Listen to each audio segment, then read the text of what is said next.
Welcome, Will. We're, re- Morning.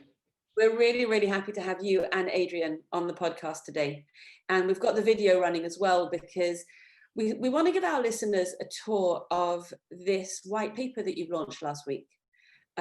It's a wide-ranging view of online tutoring, and it shows how effective it is, and it shows how we can make it more effective. And the thing that I'm finding really fascinating is how deep you can go with the analysis of what works well and what people are doing. So I think what we're going to do is just ask you the kind of questions that give you a chance to really explore the information and give us a sort of a tour of what you found, and we'll see if we can pull out some insights from that. So thank you so much for joining, and let's just get stuck right in. So the white paper starts with this important question of how effective is online tutoring? And we can see these bar charts here. Will you talk us through them, please? Yeah, so just I guess a bit of background on where this data's come from. So the data making up the white paper comes from two sources, really. The first of which is a survey we ran earlier this year where we asked over 2,000 people, tutors, students, parents, schools, organizations, a real mix of people for their thoughts and experiences on online tutoring, largely over the 3 months of lockdown we'd had at that stage. So that's kind of part one of the report. And then the second half is looking at the Bramble data set as a whole. We've got over 500,000 hours now of usage on the platform. And we kind of dug into a subset of those sessions to start looking at what topics and subjects are people being tutored in, and what does that tell us about where students are struggling. So to come back to that question of efficacy, that was obviously one of the key ones we were keen to ask in that survey. And we positioned the question quite simply. We said that thinking about your experience of in-person tutoring previously versus your experience of online tutoring over the last few months, how effective have you found online to be? Has it been more effective? Has it been as effective?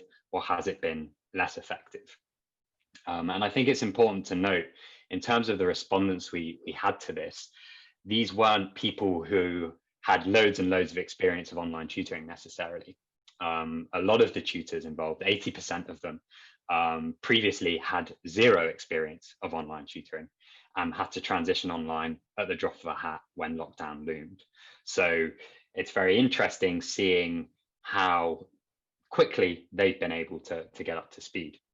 So the headline stats really were that students, I think about 84% of students found their online tutoring experience to be more effective or as effective as the experience they'd had in person, which was striking. That number for parents, organizations and tutors was around about 3/4, around about 75%. So again, pretty high, given that this was kind of adopted at the drop of a hat, but also interesting to see that students are kind of leading the way and even more positive about it than some of the other parties involved. That's such a powerful point, that students are leading the way.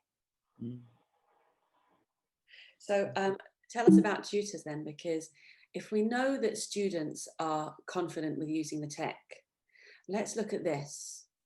The efficacy rating for tutors with prior online tutoring experience. Tell us about that. Yeah, so one of the things we really wanted to do with this paper was dig into the next level of questions. So we'd actually published that result around efficacy earlier in the summer, but what we hadn't done was ask the question, okay, what are the factors driving this perception of efficacy? So one of the first things we looked at was, how does the tutor's prior online tutoring experience predict or impact their perception of efficacy of online? So does a tutor who has lots of experience tutoring online find it more effective than one who has less experience? And perhaps unsurprisingly, the answer to that is yes. So that's the chart you can see there. Tutors who previously had no experience tutoring online found online tutoring to be more effective or as effective in around about 65-70% of cases.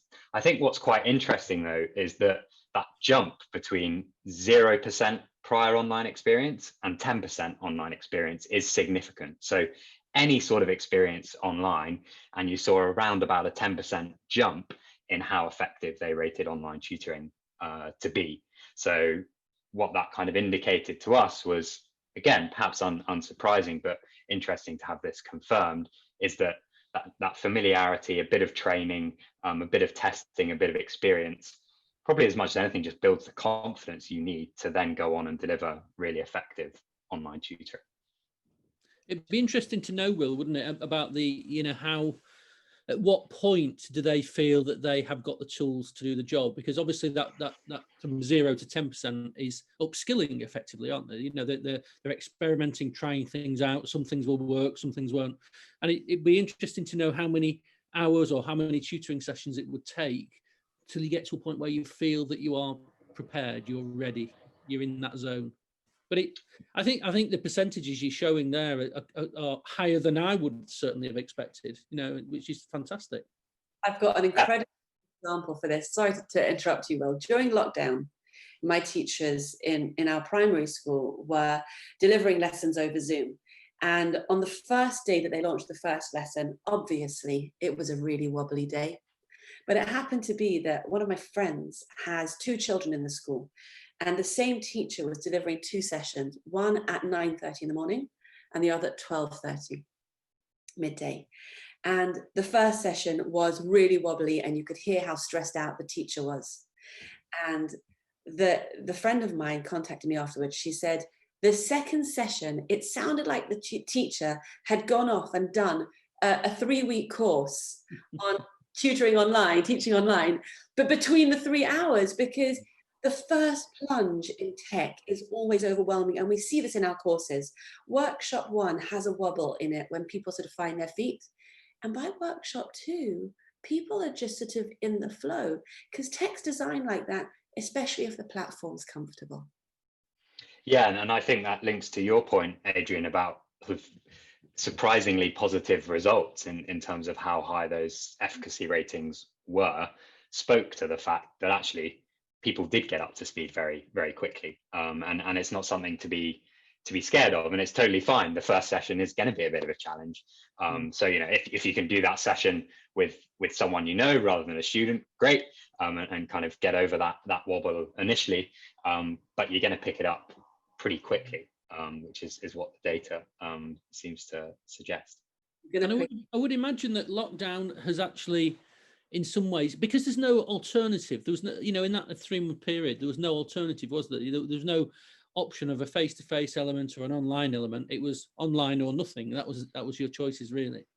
So I guess people have come to terms with that side of it as well. And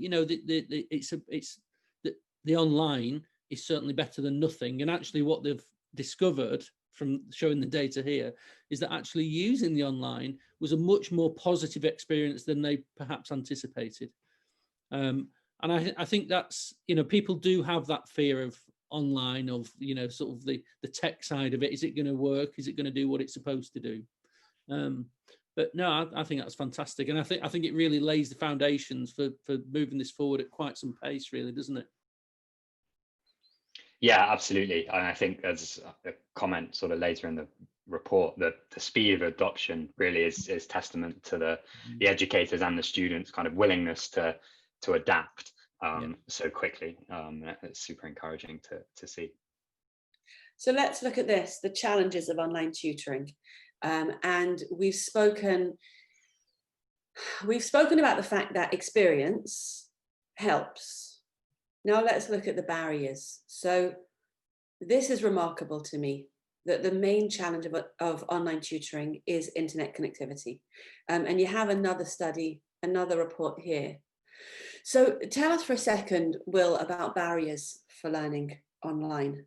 And what I'm noticing from the study is it's the hardware rather than the software that's going to create the barrier here. So talk to us about that, please. Yeah, well, critically, you've hit the nail on the head there, that the conversation is not just about hardware, it's about hardware and internet connectivity. And a lot of the conversation I've certainly seen in the press and the wider media has conflated those two things. The device you use is separate from the internet connection you have. And why is that important? Well, that's important because our results show that the internet connection has the biggest impact by far and away.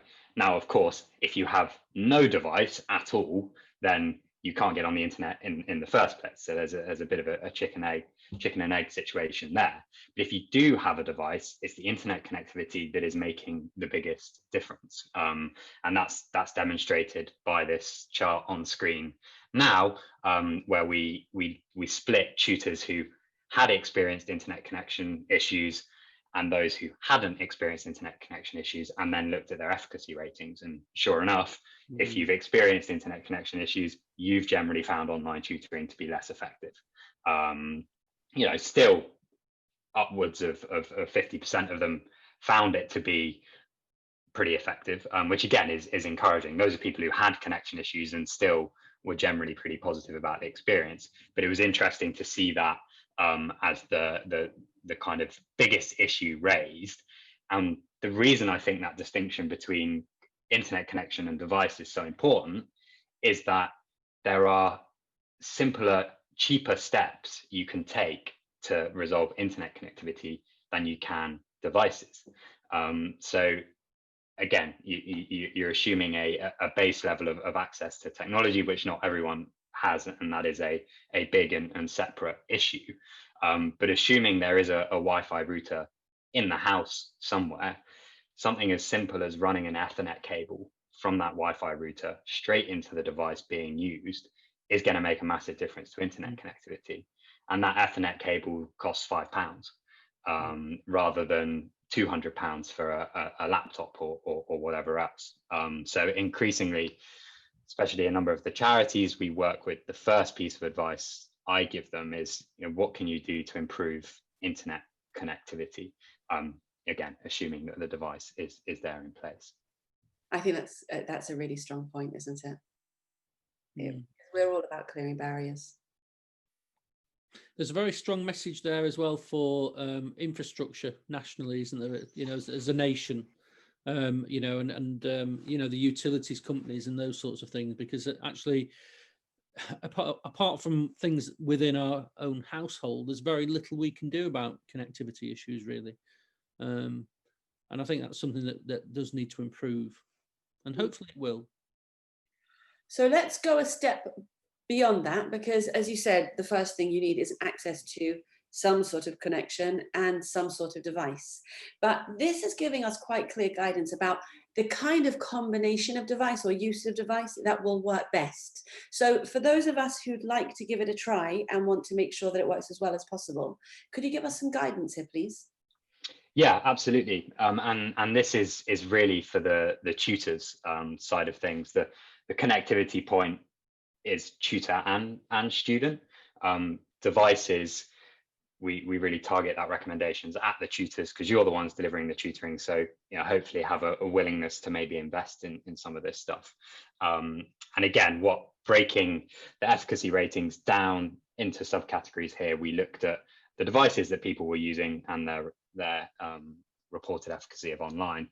And essentially we found that the easier your devices make it for you to draw on screen, the more effective you find online tutoring to be. And that exists on a sort of a continuous scale. And the good news is that there are things you can do that are pretty affordable and have a pretty big impact. I've only got a laptop. Yeah, so that, and to be clear, the overwhelming majority of Bramble users only have a laptop. I think about 80% of our users are just on a laptop. So again, to this point of, we're not wanting to erect barriers here. We're not wanting to say you have to have this to tutor online.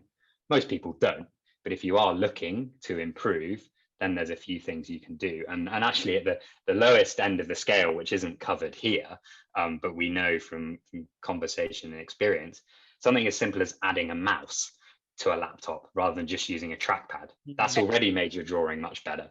I think it's good. So that's the absolute sort of bare minimum you can do. Next up from that is these drawing tablets, graphics tablets that you plug into your computer via USB.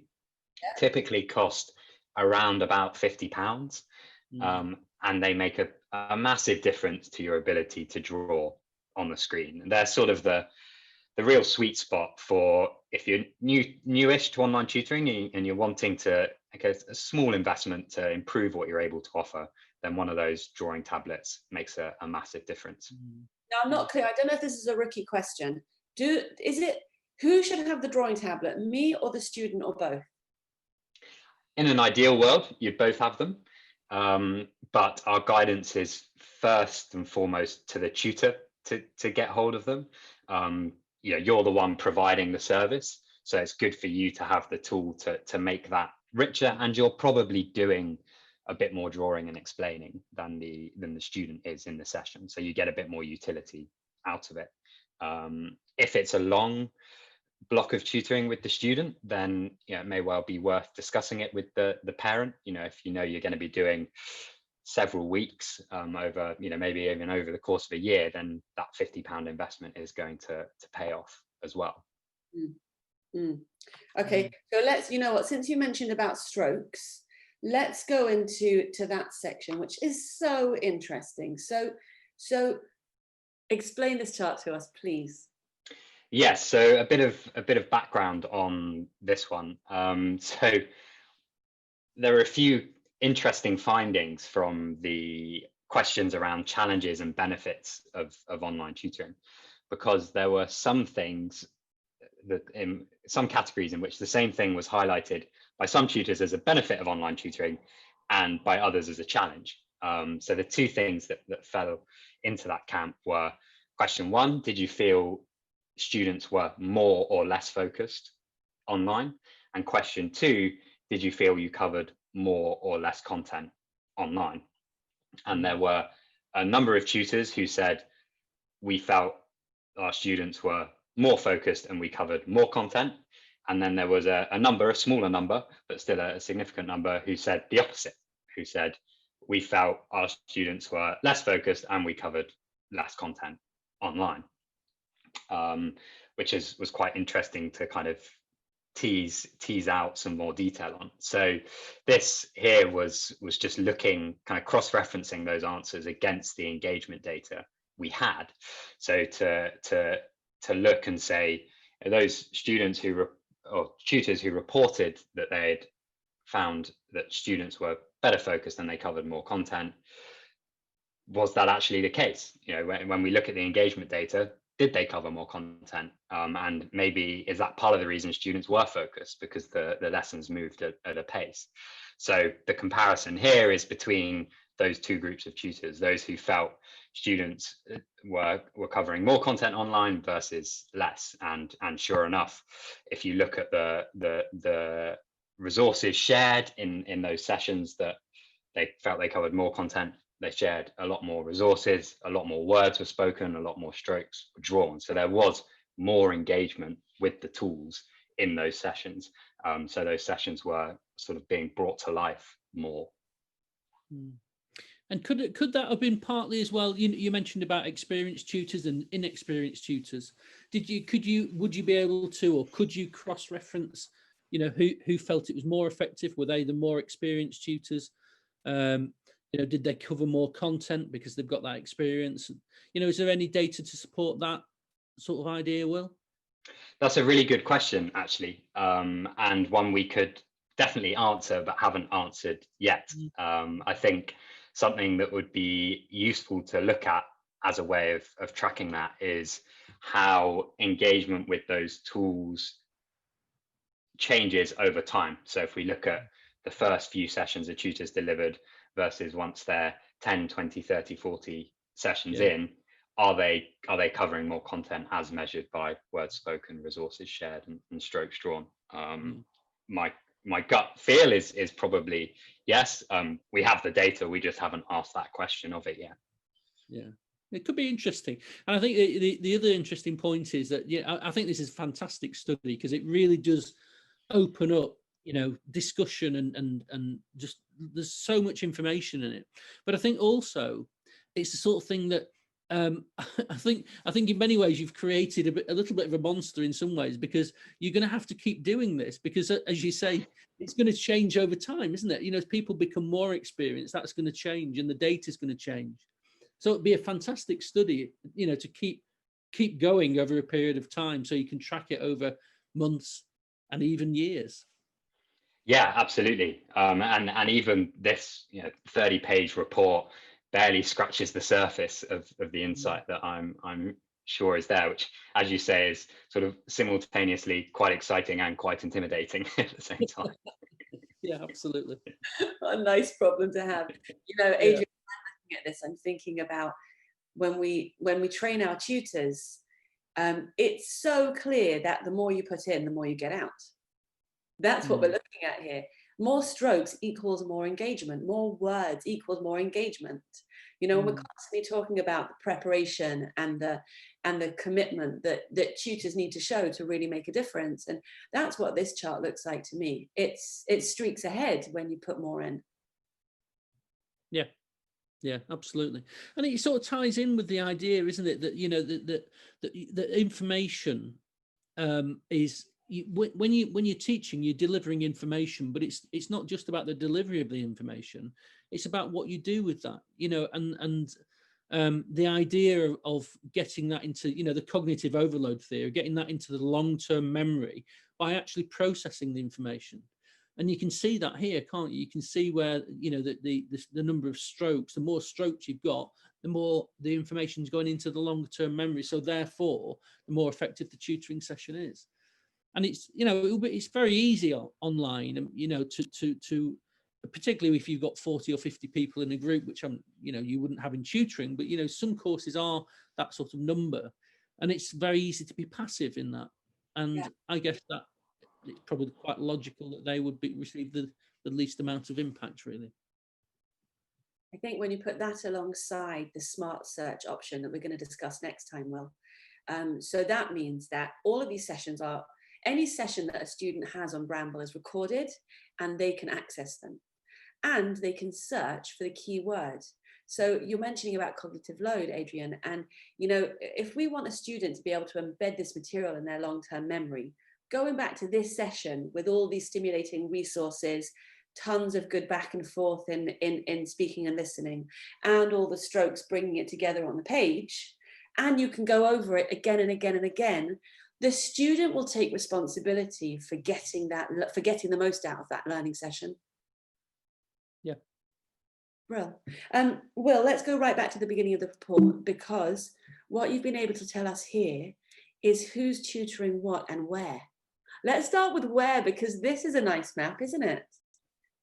Yeah, so this was, again, something we looked at when we wanted to dig into that efficacy rating, and we explored a few different factors, and we thought one that it might be quite interesting to look at would be a kind of geographical distribution of those efficacy ratings. So this is based on the respondents in the UK, and what you can see on this map is a number of hexes, each of which is a 10-kilometer squared area. And what we've done is aggregate the ratings within that area on whether they found generally tutoring to be far more effective, as effective, less effective, far less effective. So the average score there is what's represented. There's probably a bit more digging to be done I couldn't quite sort of make out the patterns here. But it was interesting to see the distributions, interesting to see some pockets. So, most of London generally was sitting around as effective, headed out to West London and the ratings skewed towards more effective. Maybe that represented internet infrastructure or device access, perhaps. It's probably a few too many missing pieces of information for us to be able to say that fully confidently. But that's the question it raises. It was interesting to see sort of cities in the north performing quite well. So clusters in Manchester and Liverpool where the ratings were very high. And then actually, I guess as well, kind of dotted around all over the place, there were pockets where the ratings were very positive, which again may or may not overlap with access to internet connectivity and devices. I'm seeing two more layers here. I'm seeing an element of people picking up ideas from each other, which happens when people live close together. So those would be the cities. And then it's reminding me, one of our team members, Dave Harris, was just telling me that he used to provide tutor training for au pairs who are working in rural areas. So the training was delivered online because they couldn't get in to the regular language centres that au pairs tend to attend.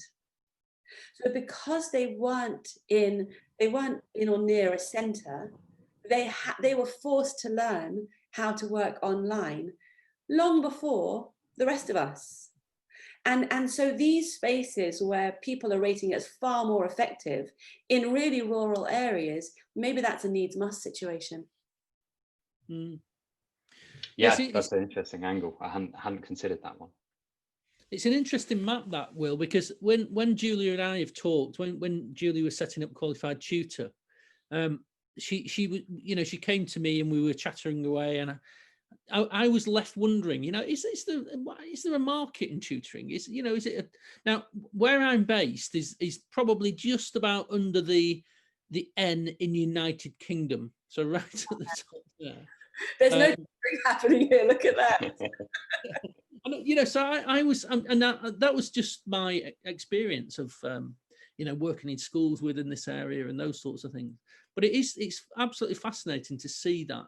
But also, as you said, Will, you can actually map through that the cities, can't you? You can see cities, and you wonder whether something in cities is either going wrong, or is something in cities going right.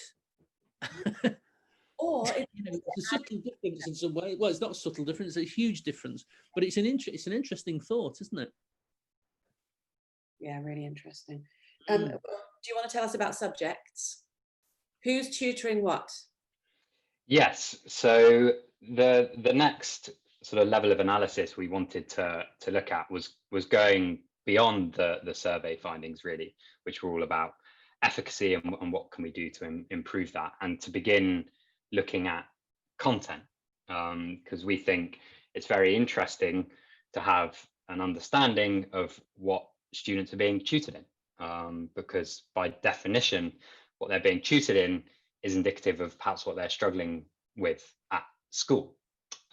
So there's a few different levels we can conduct this analysis. The first and perhaps obvious one is at the subject level. So we actually developed an AI algorithm that enables us to identify the subject taught in any given online tutoring session automatically. So we can use that algorithm and apply it to the sessions taught on Bramble, and it will give us a sense of what subjects are generally being taught online. So the chart you can see here was performing that AI analysis of subjects taught on Bramble in Q1 and 2 of this year.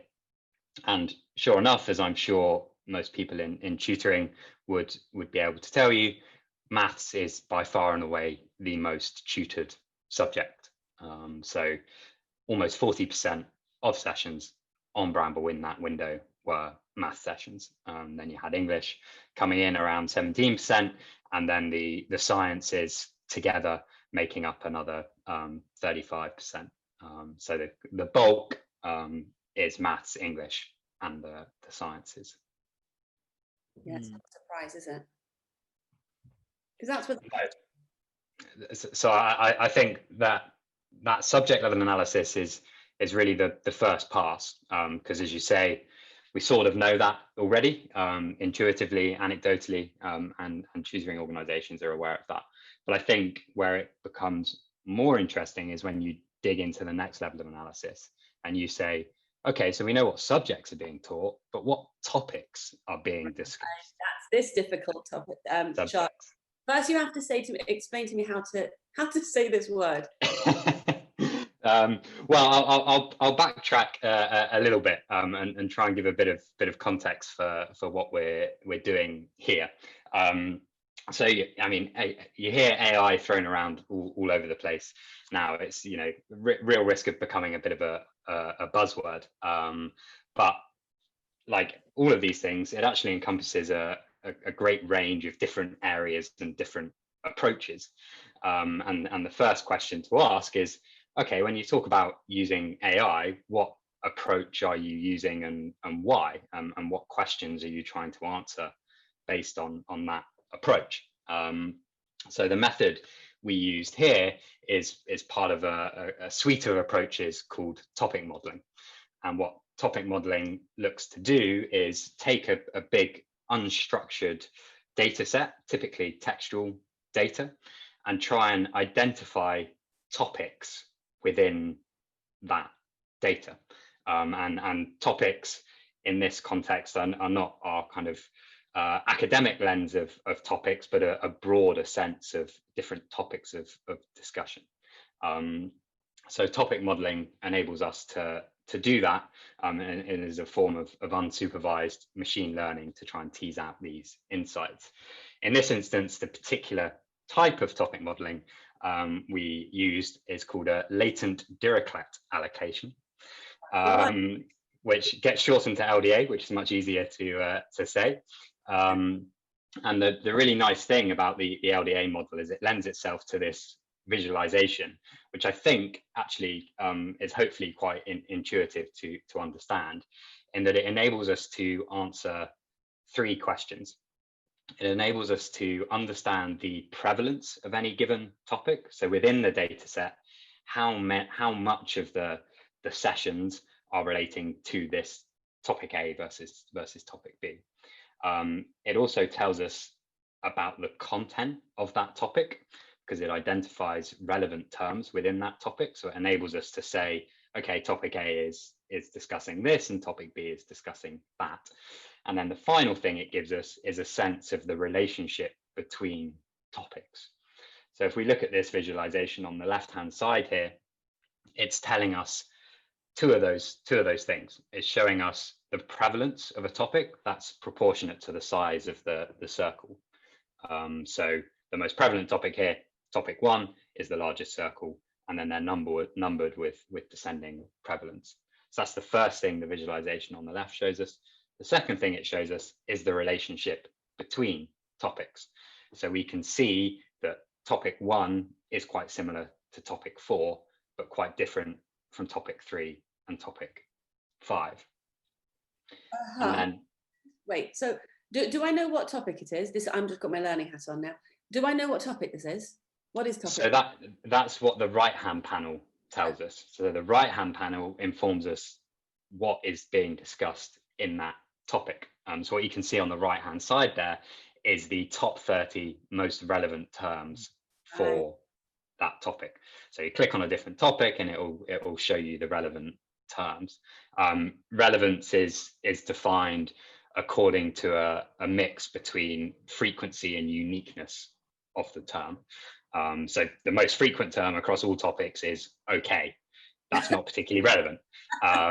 So you have a relevance metric which you can fine tune, which enables you to say, actually, I want to find more unique terms that appear only or more considerably more in this cluster than they do in another cluster.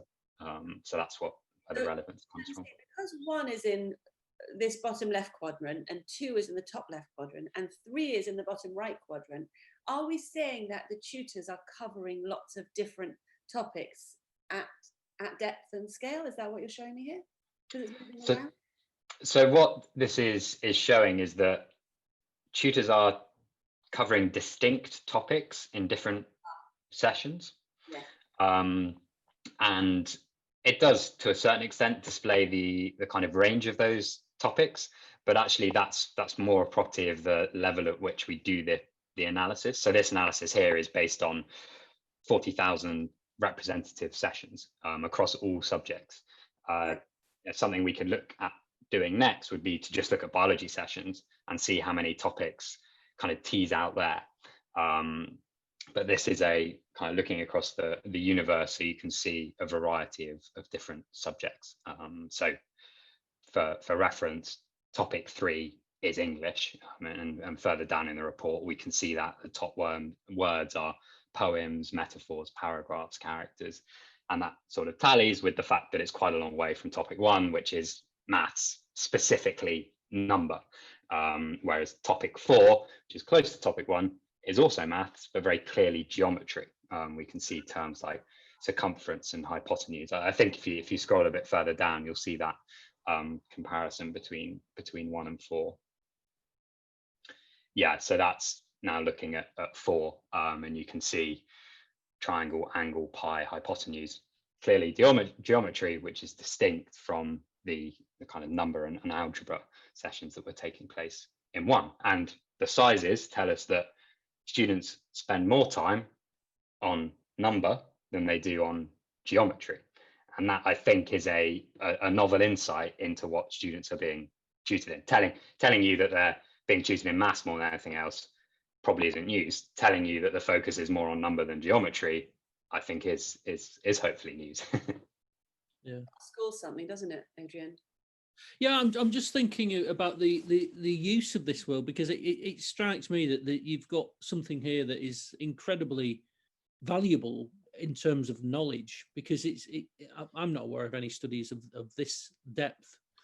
But, you know, as a classroom teacher, I'd be looking at this and saying that, well, you know, some of those things I know students will struggle with, but, you know, this is a big enough data set to actually be quite valid, isn't it? So you've got some really good information there that people can use in terms of planning, in terms of preparation, and, you know, all those sorts of things. I just think it's magnificent, actually.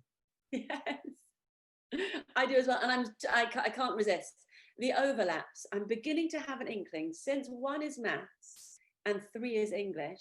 I'm beginning to have an inkling what 13 and 15 these overlaps might be in 9 and 11. Will you tell us? Yes. So, I mean, the first thing to note, at risk of making this sound even more complicated, is that the topic distances are actually being mapped multi-dimensionally, and we're then flattening it to 2 dimensions. So whilst we can learn something from looking at the 2-dimensional spaces between topics, there is a kind of additional layers that we just can't visualize.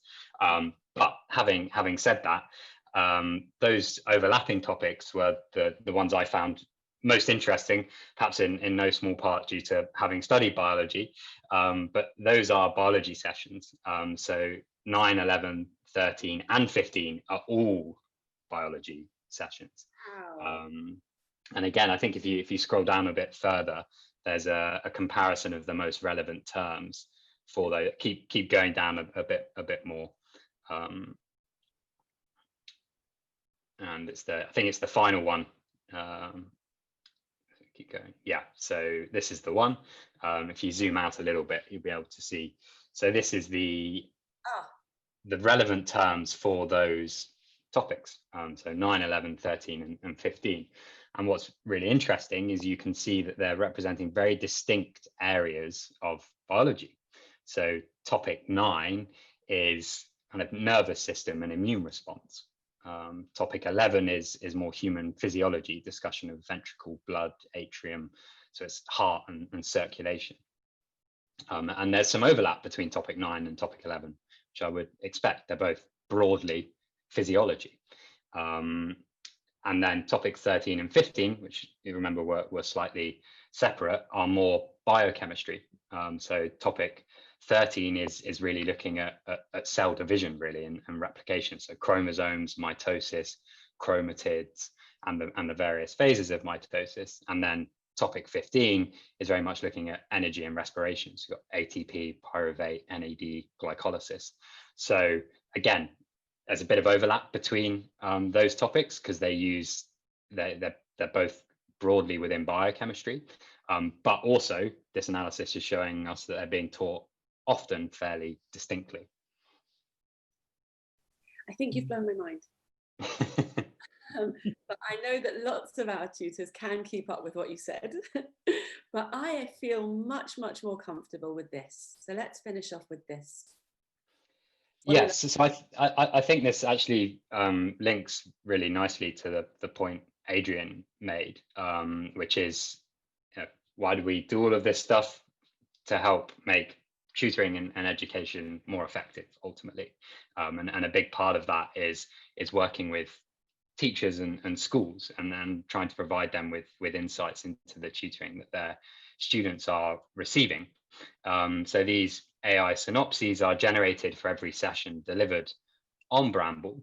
And what they mean is that it's very easy for tutor, student, but also the teacher who wasn't a participant of that session to see exactly what was covered in that lesson.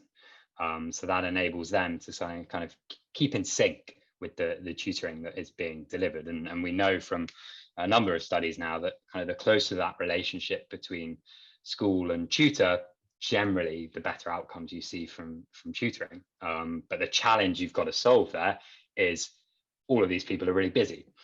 So how do you provide them with that insight in a way that doesn't create additional work? And that is, of course, where technology comes into play. So being able to show these AI synopses against specific sessions, and then stepping further back, being able to show a teacher at a class level, here are the topics and concepts your students have discussed. And I think further down in the report, we look at specific key terms, frequency that they're being used.